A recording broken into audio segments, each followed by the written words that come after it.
psicóloga Soraya Guzmán es psicóloga por la UABC y maestra en enfoques cognitivo-humanistas con más de 17 años de trayectoria como psicoterapeuta. Es docente y servidora pública. Cuenta con formación especializada en salud mental, psicotrauma, adicciones y perspectiva de género. Como profesional y persona neurodivergente, impulsa una práctica clínica inclusiva que defiende el derecho de cada individuo a existir, aprender y habitar el mundo de manera auténtica. El día de hoy nos acompaña para presentar el tema Más allá del diagnóstico, habitarse desde el TDA.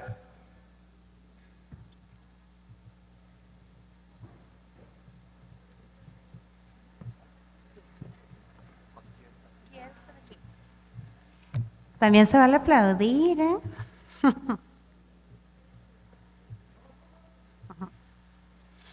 Bueno, vamos a hacer unos ejercicios, unas preguntas primero a la audiencia. Levanten la mano, ¿quién alguna vez en su vida se ha sentido como que no encaja? Levántela bien y véanse, ¿ok? Levanten la mano, ¿a quienes les han dicho flojas? Gracias. ¿A qué personas les han dicho que son flojas, desorganizadas? Sí, no, dicen en doble A, puente, ¿no? Puente, tablas, cosas así. ¿Cuántos de ustedes les han dicho cosas como, ay, si tú eres bien inteligente, si te organizaras más? Levanta la mano. Un montón, ajá. No, y no pasa que también les dicen, si le echaras más ganas. ¿Y a quién le enoja mucho esa frase? ¿Sí? Bueno, porque luego ¿y dónde se compran? ¿Dónde las venden? ¿Cuánto cuestan esas famosas ganas, verdad? Muy bien, ya pueden bajar la mano, muchas gracias. Levanten la mano, ¿quién de aquí tiene un diagnóstico de neurodivergencias? ¿Un diagnóstico? Muy bien. Levanten la mano quienes piensan o creen que pueden tener alguna neurodivergencia. Bien, es diferente a la gente que está diagnosticada. Muy bien, pues vamos a hacer un pequeño ejercicio para podernos de manera empática. Les voy a pedir a todas las personas que por favor nadie en esta ponencia esté en el celular. Nadie en el celular, ni distrayéndose, platicando. Vamos a hacer un ejercicio. Y en este tiempo solo observen sus pensamientos, sus emociones que pasan por no tener el celular ahí. ¿Va? Pueden hacer el ejercicio. Le entran, al final vamos a ver quién lo pudo hacer, ¿ok? Para enfatizar. También me gustaría contarles una historia. En los 80s había una niña que creció en los 90s y le pasaban todas estas cosas de las preguntas iniciales. Se le olvidaban mucho las llaves, cuando estaban periodos de exámenes, se le olvidaban más las cosas, perdía los libros, perdía las guías de estudio, su mamá le dejaba tareas y no podía concluirlas, y aún así siempre sacaba pues buenas calificaciones. Esta niña tenía un sentido de la justicia muy desarrollado y siempre se metía en problemas por defender a la gente. Sus maestras de primaria pensaron que iba a ser abogada, o defensora social, porque siempre andaba defendiendo las causas injustas. El esforzarse, el no poder terminar tareas generaba mucha ansiedad. Y cuando fue creciendo en la universidad, llegó un momento que pensaba que no iba a poder terminar. Tuvo depresión y ansiedad constantemente en la consulta psiquiátrica. Esos eran los diagnósticos. Aún así, ella terminó una licenciatura, un posgrado, pudo tener una familia y tener momentos positivos. Se creció y a sus 35 años le diagnosticaron el déficit de atención con hiperactividad, predominio inatención, ¿verdad? Predominio inatento. Si bien el diagnóstico no es el mapa, sí hace la vida más fácil, ¿sí? Esa historia de esa niña es la mía. Así que buenos días a todos, yo soy Soraya Guzmán, esta es mi historia y vamos a hablar de habitarnos desde el TDAH. Vamos a revisar en este ratito, pues bueno, ¿qué es realmente el TDAH? Ahora con tanta información y desinformación también que hay, ¿verdad? Con las creaciones de contenidos, pueden haber dudas, pero yo no me quiero centrar nada más en las cuestiones estadísticas, ¿va? Vamos a revisar cómo vivimos el TDAH las personas adultas, qué es el tratamiento integral y bueno, cómo podemos acompañar. Levante la mano, ¿quiénes de aquí no tienen TDAH, pero sí tienen personas conocidas que ustedes estiman que tenemos TDAH? ¿Quiénes conviven con alguien con TDAH?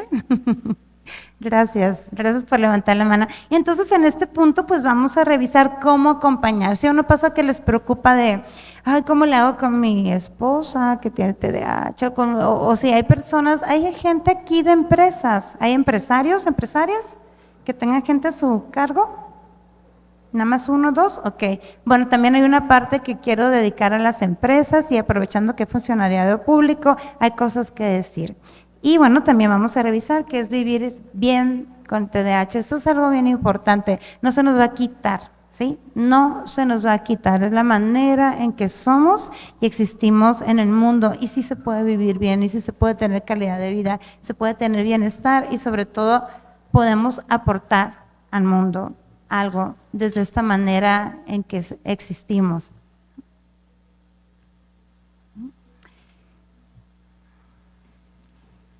Y antes de empezar también, antes de que se me olvide, quiero darle las gracias a Servicios Médicos Municipales por considerarnos a las personas neurodivergentes en estas ponencias, ¿no? Porque no podemos hablar de esto sin nuestras voces. No basta quien lo estudie, quien se dedique a eso, sino quienes vivimos esas realidades. No soy psicóloga de profesión, pero vivo con esto y es importante que se escuchen nuestras voces, que se sepa y que se cambie lo que se tenga que cambiar, porque hay muchas cosas que se pueden hacer y ese es el objetivo del día de hoy, que las construyamos todas, todes y todos.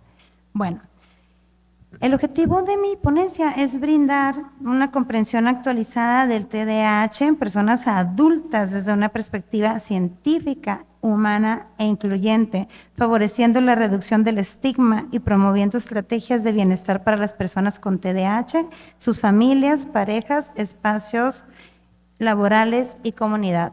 Conforme ha avanzado la evidencia científica, ya sabemos muchas cosas del TDAH, por supuesto, ¿no? Pero cuando yo hablo de habitarnos desde el TDAH, quiero hablar algo distinto. O sea, habitarnos significa reconocernos, significa aceptarnos, significa volver a nosotros, volver al cuerpo y no nada más funcionar. Sí, porque hay mitos sobre la medicación y también hay mitos sobre lo que se tiene que hacer en la psicoterapia. O sea, no nada más se trata que funcionemos en el mundo, trabajemos y producimos. Se trata de que, insisto, y lo voy a decir a lo largo de la ponencia, yo creo que esto es el mensaje el día de hoy, que habitamos el mundo con un propósito y desde el bienestar podemos aportar, ¿no? No somos bichos raros, no tenemos por qué vivir inadaptados o regresar nada más a la medicación cuando nos sentimos mal. Podemos tener vidas distintas e impactar otras vidas también. Por eso yo quiero invitarnos a quienes vivimos con esto, a quienes somos neurodivergentes, porque la neurodivergencia es distinto nada más a los trastornos. Sí, hablamos de neurodivergencia porque la manera en que procesamos el mundo, sentimos, la manera en que nos relacionamos es distinta y es válida. Cuando hablamos de inclusión, estamos hablando que hay muchas maneras de existir en el mundo y podemos acceder a ellas con empatía y apelando a la dignidad. Muy bien. De todas las definiciones que hay del TDAH, una de mis favoritas es la de un estudioso llamado Russell Ramsey, y él dice esto, que el TDAH en adultos es un trastorno del desarrollo en las funciones ejecutivas. Cuando hablamos de funciones ejecutivas, hablamos que es la orquesta, es el director de orquesta del cerebro. Y el TDAH, esta es la clave, o sea, esa área la tenemos diferente, ¿ok? Es caracterizado por dificultades persistentes para organizar, iniciar, sostener y regular comportamientos dirigidos hacia metas, afectando el desempeño académico, laboral, social y personal. Eso es el TDAH, ¿ok? O sea, es un tema en la ejecución, no es un tema nada más de motivarse y echarle ganas y tener una manera sistemática de avanzar. No. Esa área, el director de orquesta, no funciona como funcionan los cerebros neurotípicos. ¿Queda claro esta parte? No funciona igual, es como si lo tuviéramos atrofiados y hay que aprender a vivir así, así como funciona. Muy bien, ahora sí, vámonos un poquito a las definiciones. O sea, el Manual Diagnóstico Estadístico, los trastornos psiquiátricos lo considera como un trastorno del neurodesarrollo. Chequen esto, es que siempre se ha enfocado en el tema de las infancias y adolescencias, ¿no? Del neurodesarrollo. Cuando hablamos de trastorno, no precisamente estamos hablando de patologías ni de enfermedades, estamos hablando de disfunciones en una o más áreas significativas de la vida. Entonces lo define así, ¿no? Trastornos del neurodesarrollo que se caracteriza por un patrón de inatención, es decir, no podemos poner atención. Cuando hablamos de inatención, que ese es mi tipo de TDAH, predominio inatento, pues hay dificultad en poner atención, en enfocarnos en las tareas, en tener organización. No tenemos hiperactividad, no andamos todo el día así, somos más lentas para hacer las cosas, pero sí las hacemos, sí, con dificultad, pero sí las hacemos, funcionamos de una manera distinta. Imagínense el estrés que es en un mundo que te pide productividad constantemente, con fechas de entrega y con horarios, ¿no? Y saber que tú funcionas así distinto. También el otro tipo es hiperactividad. Pero fíjense, cuando hablamos del TDAH, esa es la etiqueta, ¿no? Que es pura hiperactividad, que es el niño o niña que parece motorcito, que siempre anda así bien rápido, que no puede dejar de moverse. O sea, pero aquí una característica es exceso de movimiento que no corresponde con el entorno. Obviamente si estamos haciendo aeróbics, pues ahí sí nos vamos a mover, ¿no? Pero a veces a mí me ha tocado atender infancias que no pueden dejar de moverse por más que lo intenten. O sea, fíjense cómo es el cerebro y lo complejo que es así. Y aparte vivir en una sociedad que te dice, échale ganas, esfuérzate un poco. No lo hagan, por favor, no lo hagan. ¿Sí? Tarea de ahora, dejen de decir esa tontada, échale ganas. Hay otra cosa que me enoja mucho, ánimo. No lo hagan, por favor. Okay. Ahora el otro tipo que es la impulsividad, que son actos precipitados que se producen en momentos sin pensar. En el TDAH, o sea, ese sería el nombre y apellido del diagnóstico: trastorno por déficit de atención con hiperactividad. Esos son los subtipos y a veces, o sea, puede ser predominio inatento, hiperactividad, impulsividad o una combinación. Pero en sí, en mayor grado o en menor, tenemos de los tres, ¿sí? Por ejemplo, mi predominio es inatento, pero tengo periodos de hiperactividad y de impulsividad. ¿Qué quiere decir con la impulsividad? Que podemos ser muy boconas las personas con TDAH. Y luego nos arrepentimos de, ay, ya abrí el hocico. Sí, me pasa muchas veces, ya abrí el hocico, ya dije eso, y la otra persona pues a veces se siente mal. Y también imagínense los contextos, que me estoy acordando muchas anécdotas, ¿no? Sobre todo cuando estás rodeado de, no sé, pues de gente, de autoridades o de personajes políticos, y pues me ha tocado decir lo que pienso y siento, y ya se imaginará que genera consecuencias terribles. Ahora imagínense cómo es nuestro cerebro estar pensando de, no voy a ser bocona, o sea, cállate, Soraya, por favor, no vayas a abrir la boca. Además, enfócate en la meta, eso genera mucho estrés. Y el mensaje que podemos enviar es, como yo estoy aquí pensando de no ser bocona, de no regarla, de estar en los tiempos, el mensaje que le manda a la otra persona es como de, ay, qué vieja tan sandrona, ¿verdad? Porque no habla, qué grosera o qué egoísta, pero no, nuestra energía se va casi gran parte del tiempo en tratar de enfocarnos. ¿Se imaginan cómo es vivir así? Es muy complejo. Bueno, hay que considerar también en el tema del diagnóstico que eso aparece antes de los 12 años, la edad como cumbre los 7, pero a veces desde más temprano, 3 años se puede detectar, 2, 3 años. Es importante considerar que debe estar presente en 2 o más contextos. Esto, como les decía, interfiere significativamente en lo cotidiano y no se puede explicar mejor con otro trastorno. Eso es lo que dice el DSM. Pero la realidad en la salud mental es que la patología es la reina. O sea, casi nadie llega a consulta nomás así con el diagnóstico limpio del libro. No, tenemos un montón de cosas. Y hay que considerar que la depresión y la ansiedad son la punta de todos los diagnósticos. ¿Sí? Porque cuando andamos por la vida no sabiendo quiénes somos, ni qué tenemos, ni todo eso, pues obviamente nos vamos a deprimir. Y obviamente nos va a dar ansiedad y seguramente en historiales de TDAH no diagnosticados, pues pueden tener, si hay aquí gente que es psicóloga, psiquiatra, hay que revisar en la historia clínica, eso es muy importante, revisar los episodios de depresión recidivante, cuántas veces han ido a consulta por ansiedad. Generalmente se confunde con trastornos de personalidad. A mí todo eso me pasó, yo tardé hasta el 4.º psiquiatra, tuve el diagnóstico, mi diagnóstico fue a los 35 años, tengo 40. Imagínense lo complejo que fue estar tocando puertas con diagnósticos que no eran, ¿no? Y eso hace que a su vez esta retroalimentación de algo está mal en mí. ¿Okay? Entonces, para resumir, aquí el tema es que es una alteración en la capacidad de autorregulación, hay un retraso en la adquisición de habilidades de autogestión, o sea, es bien difícil para nosotros planificar, organizar, controlar los impulsos, ya les conté estas cosas que me pasan. ¿Por qué? ¿Esto qué lo causa? ¿Qué área del cerebro?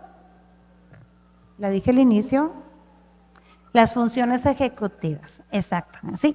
Entonces, esa área nos falla y por eso en lo cotidiano se va a ver ahí, el problema se va a ver ahí en las funciones ejecutivas y no vamos a poder hacer todo eso, ¿no? Organizarnos, etcétera. Y bueno, el correspondiente déficit funcional en la operación de estas habilidades. Okay.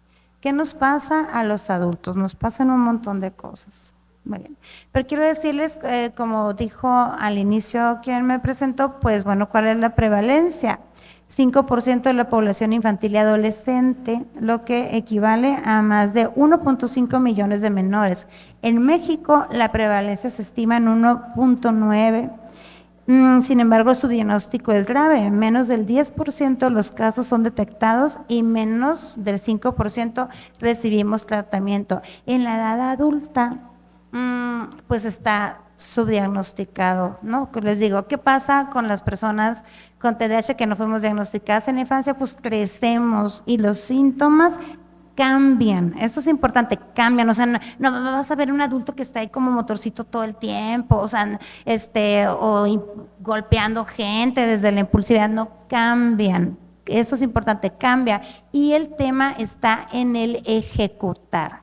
Entonces, ¿qué pasa con nosotros los adultos? Bueno, pues tienes personas que no pagan impuestos, o sea, que esas fechas de pago se nos atrasan de, ay, ya se me pasó la fecha y ya me hicieron las placas, ya cortaron la luz, el agua, caídas, como está este rollo de no poner atención y el déficit en el control de los impulsos, pues tenemos muchos accidentes, los hombres mucho con autos, ¿no? O ya me golpeé, ay no vi, ya se me cayó esto, se nos caen las cosas, perdemos las llaves. Imagínense en la pareja. En la pareja puede ser bien complejo, ¿no? Discusiones por este tipo de cosas que nos pasan, ¿no? De no pagaste o por qué les cortaron la luz. Te tocaba a ti el recibo. Bueno, aquí me río porque aquí está mi esposo y me está haciendo unas caras de sí, sí pasa. Ya nos ha sucedido, ¿no? O ya ha sucedido también que mi esposo llegue porque dejé las llaves adentro, ¿no? Bueno, ojalá hubiera chance de que él dé su testimonio también.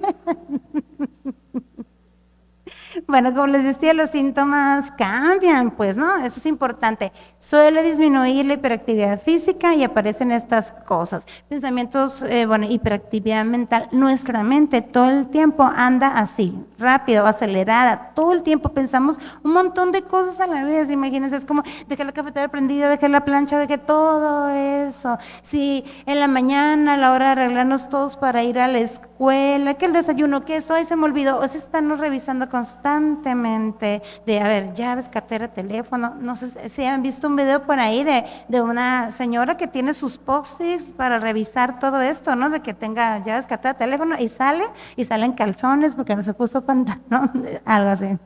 Algo así pasa. Entonces, tiene que ver con esta dificultad para organizarnos y esto genera un agotamiento constante. O sea, toda esta energía que tiene que empeñar nuestro cerebro para poder funcionar mejor genera un agotamiento, ¿no? O sea, es como ya llegar a casa, ya me quiero acostar, no quiero hacer nada más. Eso pasa. Muy bien, miren, a ver si pueden ver este diagrama que a mí me gusta mucho. Este es de un autor que es de TDAH en adultos, se llama Juan Sarguesa y también es una persona con TDAH y él creó manera para explicar a partir de la terapia cognitivo-conductual cómo sucede. Esto es bien importante que lo tengan. Si hay aquí académicos, si hay terapeutas, si hay psiquiatras, entender esto y enseñarnos esto a nosotros en la consulta para que podamos hacer los cambios. O sea, no podemos hacer cambios, eso es bien importante, si no sabemos cómo funciona, ¿sí? Para cambiar algo hay que saber cómo funciona. Entonces, ¿qué pasa? Miren, aquí lo voy a explicar de otra manera.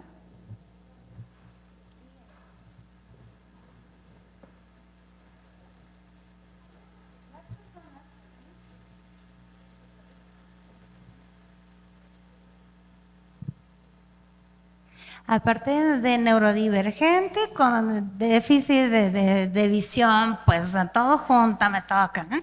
Bien, o sea, tenemos aquí está nuestro cerebro con TDAH que funciona distinto y tenemos una larga historia de logros menores a lo esperado, o sea, no podemos terminar las tareas, o sea, proyectos inconclusos, problemas en las relaciones, fracasos en la vida laboral. Es difícil que nos ascienda, que podamos ascender con un cerebro así, con todo lo que les conté. Y esto genera un montón de pensamientos negativos, ¿sí? De que esto me sale mal, que hay algo mal en mí, ¿por qué me pasa esto? Que nos genera falta de confianza, baja autoestima y desesperanza. Esto aumenta el riesgo suicida. Hay personas que tienen autolesiones, ¿no? Hay que considerar, porque siempre estamos también cuidando de qué estoy haciendo mal, ¿no? Porque a veces no prestamos atención a otras cosas que la gente sí, nos enfocamos con detalles y en otras cosas no. De repente es muy difícil hacer lecturas de contextos diferentes. Entonces todos estos pensamientos generan perturbación del ánimo y emociones negativas, depresión, culpa, rabia, vergüenza, ansiedad, frustración. Sobre todo vergüenza cuando nos pasan cosas desde la impulsividad, ¿no? De, ay, ya estoy yo otra vez de bocona, ya dije esto, la persona se sintió mal. Es muy estresante.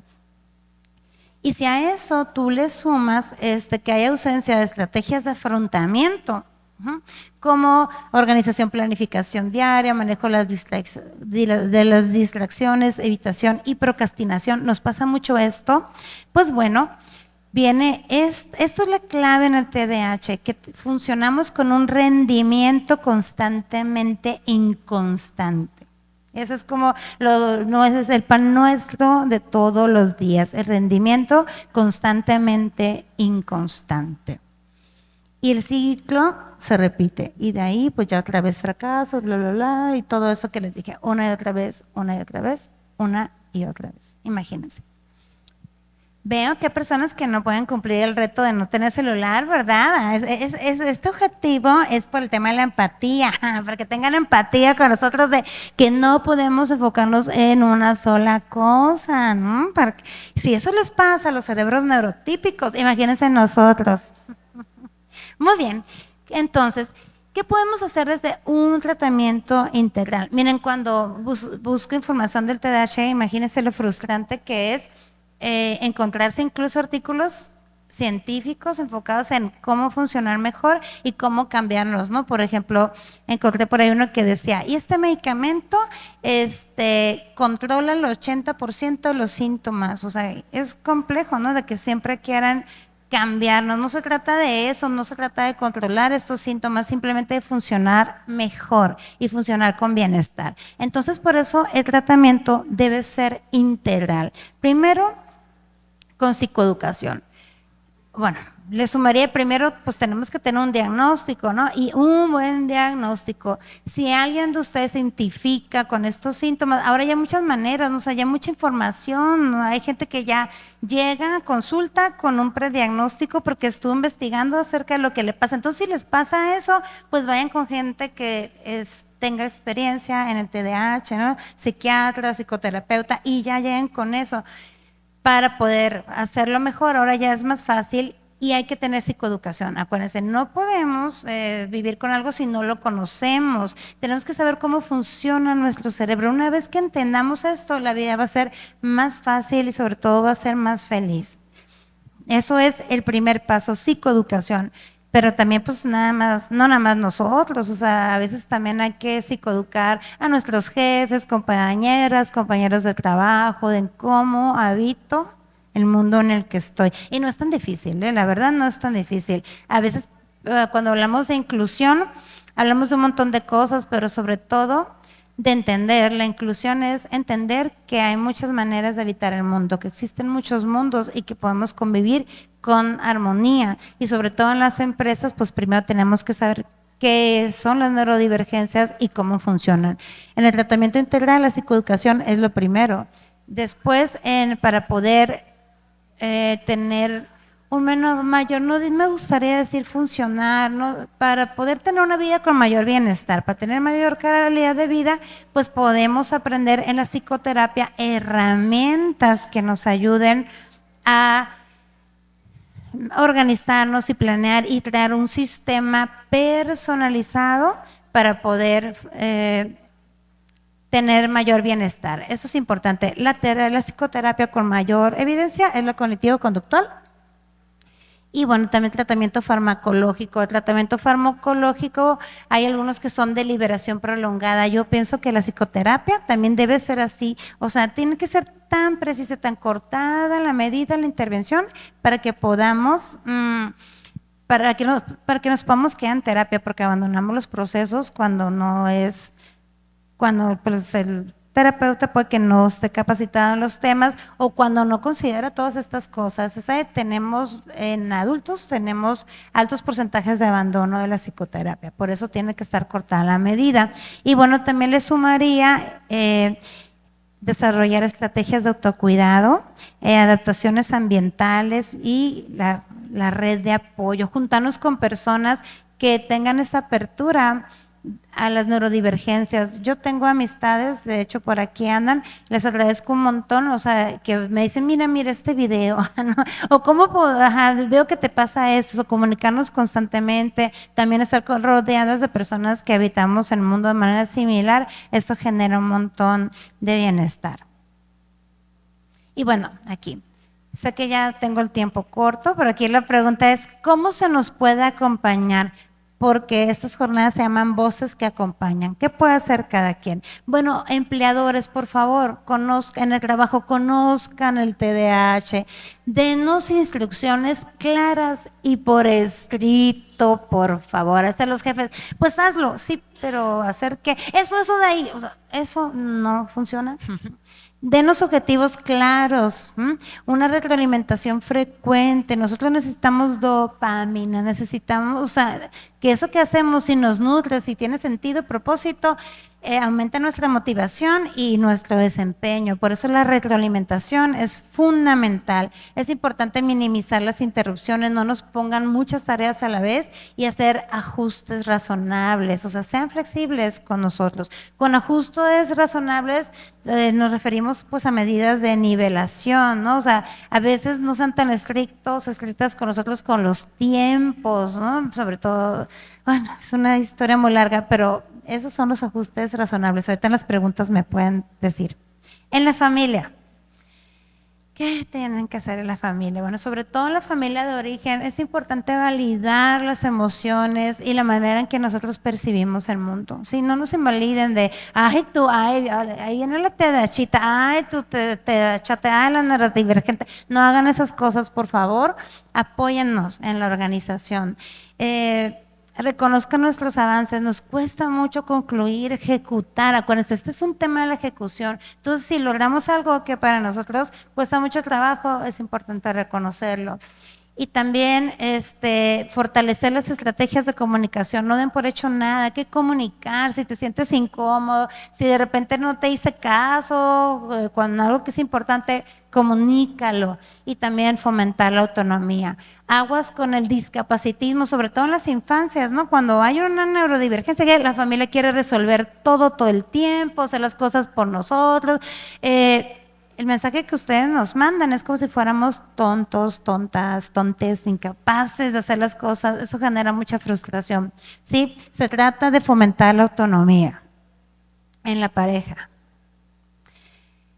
Recordar que el TDAH no explica todas las dificultades, o sea, todo lo malo que pasa no nada más culpa del TDAH, o sea, aquí estamos hablando de responsabilidad compartida, ¿va? O sea, también la otra persona tiene que revisarse. Y algo que pasa con los cerebros neurodivergentes es que también los cerebros neurotípicos se tiran a la milonga, ¿no? De, él es el que, ella es quien tiene el diagnóstico, está mal y yo no tengo nada que cambiar. No, sí, también tienes cosas que cambiar. O a lo mejor tienen otras patologías por ahí. Y eso es bien importante porque cada quien se tiene que hacer cargo de sí mismo y de sí misma, ¿va? Es importante también en pareja tener acuerdos claros, comunicación asertiva, calendarios compartidos, no en tema de control, sino porque tenemos olvidos frecuentes, ¿no? Y compartir los calendarios nos ayuda un montón, hacer trabajo en equipo y otra vez evitar el capacitismo. En la comunidad, ¿qué pueden hacer ustedes, cerebros neurotípicos, para apoyarnos y acompañarnos a nosotras, nosotros? Erradicar estigmas, o sea, ¿cómo? Pues con psicoeducación, infórmense y por favor quiten los juicios, ¿va? Hay que hablar desde la evidencia científica, la gente tiene un montón de juicios, no tienen ni idea de cuántos y a veces eso duele un montón, ¿ok? Bueno, yo ya tengo muchos años haciendo trabajo terapéutico, pero yo sé que hay cosas que pasan en la sociedad que si no tuviera ese trabajo sería muy difícil. Y ahora entiendo pues también cuando vemos las tasas de TDAH y suicidio, tiene que ver también con cómo estamos en la comunidad, ¿no? Discriminamos un montón, hacemos muchos juicios, por eso es importante generar estos espacios desde la evidencia científica donde podamos informar desde ahí. Es importante evitar otra vez el capacitismo, no somos tontitas, tontites. Comprender que la accesibilidad, porque para hablar de inclusión, accesibilidad también significa ambientes incluyentes, comunicación clara, ajustes razonables. Ahorita sigue el regidor, espero me esté escuchando. Cuando hable del reglamento también consideren las personas con TDAH, los ruidos, ambientes muy ruidosos, la música en exceso, esas son cosas que se pueden hacer desde los reglamentos en las ciudades. Y bueno, escuchar nuestras voces, crear espacios como este donde podamos decir cómo somos y estamos en el mundo para generar alianzas y generar bienestar. ¿Cómo vivir bien con TDAH?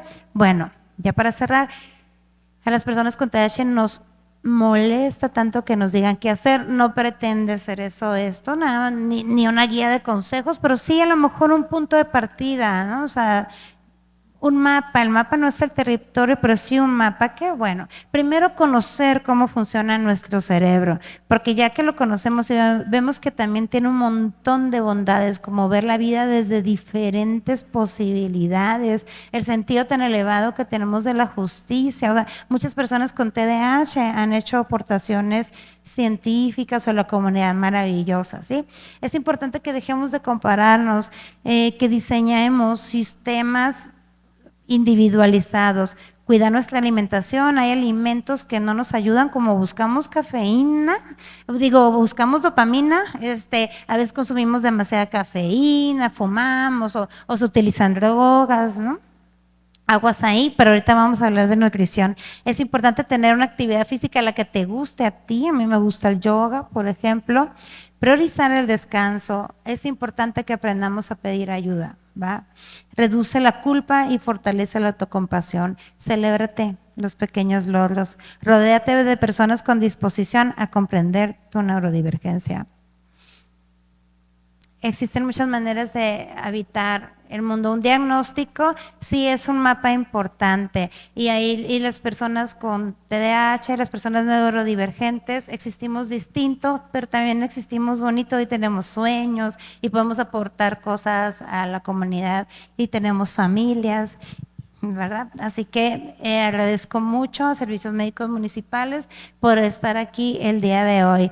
Cualquier cosa, pues aquí está mi correo y estamos para servirles. Muchísimas gracias. ¿Cómo les fue con el reto del celular, Sí. Levanten la mano quien no pudo hacerlo. ¿Verdad? Muy bien, muchas gracias.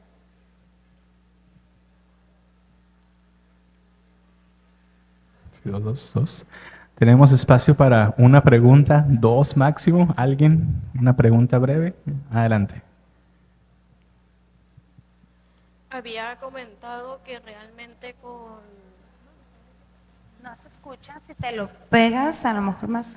Había comentado que realmente con ciertas palabras no se sienten como acompañados o Si te lo pegas aquí, jamás. de cierta forma como motivarlos.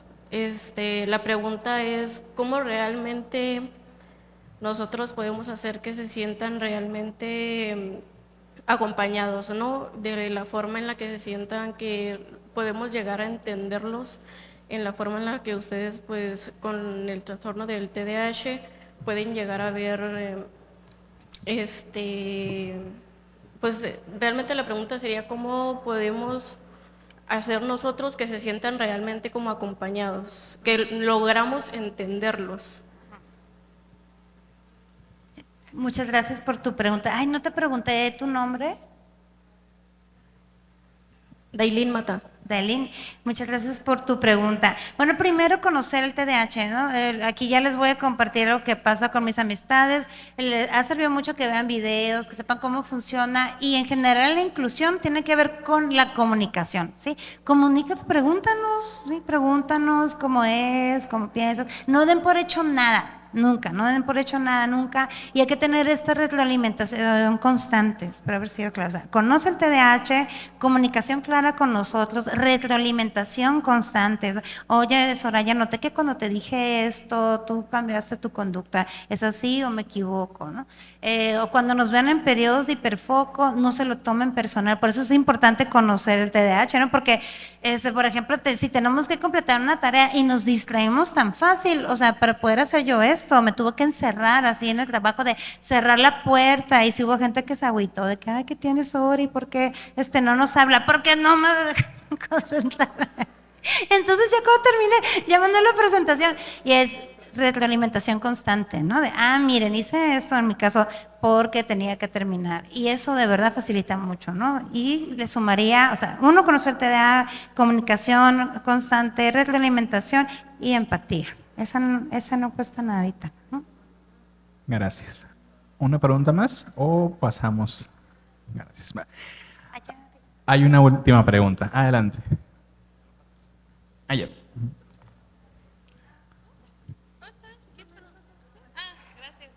Hola, buenas tardes, soy Daniela, mucho gusto. Yo soy una persona que no tiene diagnóstico, pero creo que algo por ahí, lo platicábamos ahorita.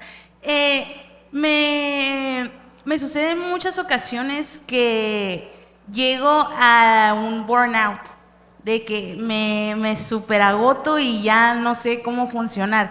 ¿Qué consejos darías para no llegar a ese punto en el que te congelas completamente y ya no puedes continuar haciendo ahora sí que las tareas básicas de mamá, de trabajo?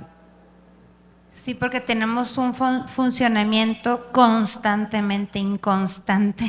Esa es como la característica. Número uno, no hay consejos. Yo sí te sugiero que si ya tienes la duda que puedas tener el diagnóstico, vayas a psicoterapia, ¿no? Para que te hagan un diagnóstico y un tratamiento personalizado.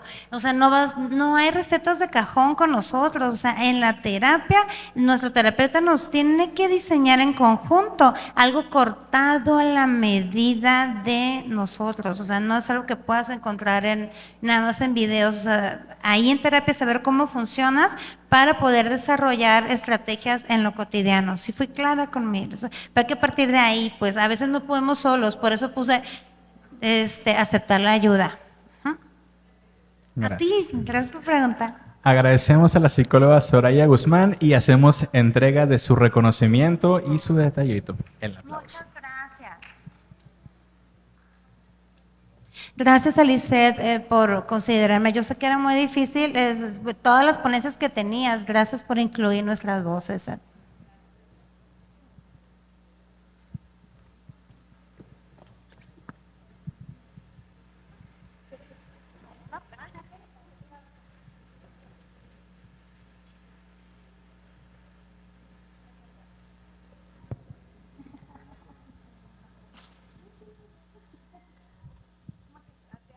Muchas gracias.